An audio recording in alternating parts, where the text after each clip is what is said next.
Senator, when you heard that Josh Hawley introduced a bill to reverse some of the cuts to Medicaid that he himself voted for just 2 weeks ago, mostly focused on rural hospitals, what did you think? Well, I think I live in a very crazy environment. That so-called big, beautiful bill, the reconciliation bill, is, in my view, Anderson, the most disastrous piece of legislation in the modern history of our country, and I'm not exaggerating.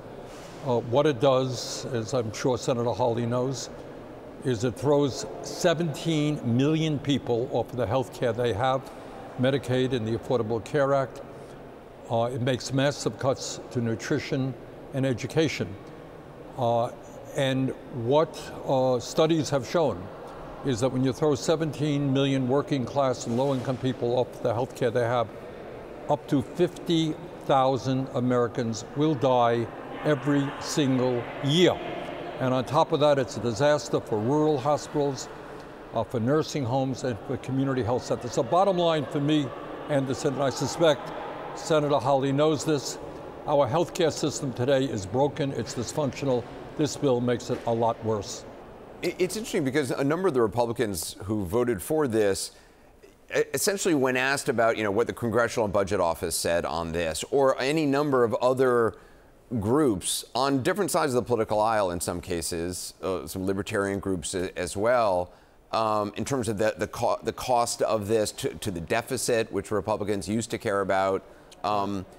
They say, well, look, the CBO is compromised, and that all of these things, everything's compromised. And so there is now apparently no authoritative source for anything. Right. So anything goes. No, I beg to differ. No, there is an authoritative source. Its name is Donald Trump. And one of the things that should worry people, and I don't care what your politics are, is that right now within the Republican Party you have what I might almost call a Stalinist type party, a cult of the individual, where people there feel no matter what their heart tells them. Do you think that every Republican thinks that this is a great bill, that they don't know the harm it's going to do? They do. But they are afraid to stand up to Donald Trump. And by the way, if occasionally somebody does, like a Tom Tillis, Senator Tillis from North Carolina, Trump will go after them. The billionaires will threaten to primary them. And in Tillis's case, he decided not to run for re-election. How concerned are you about these continuing ICE efforts that we are seeing, the videos of a number of Republicans continue to say, Republican governors I've spoken to continue to say, well, look, they are going after the baddest of the bad people. We have wiretaps on people and investigations. I read a piece in The Atlantic that says they're actually pulling people in FBI or elsewhere in law enforcement who are actually doing investigations on really bad, people who are here illegally, in order just to get body counts, in order to get the 3,000 people a day that Stephen Miller, has told multiple people in the administration that he wants. Look, this is where I think the American people are at. If you are a drug dealer, if you are somebody in this country undocumented or has committed a crime, I think most people think, hey, have a nice day, you're out of here. And I support that. But the truth is that the vast majority of the people who are being picked up, put in vans, sent to detention centers, and God knows what else, these are people who do not have criminal records in the United States of America. And I should tell you that many of them, the majority of them, are hard-working people doing some of the most difficult, dirty, underpaid work in this country. They are the people who are harvesting our crops. They're working in meatpacking plants. They are working in nursing homes for starvation wages. They're working in child care centers for inadequate wages. During COVID, in many respects, this is a group of people who were the essential workers. They kept our economy going, and some of them died in the process. They're raising their kids here.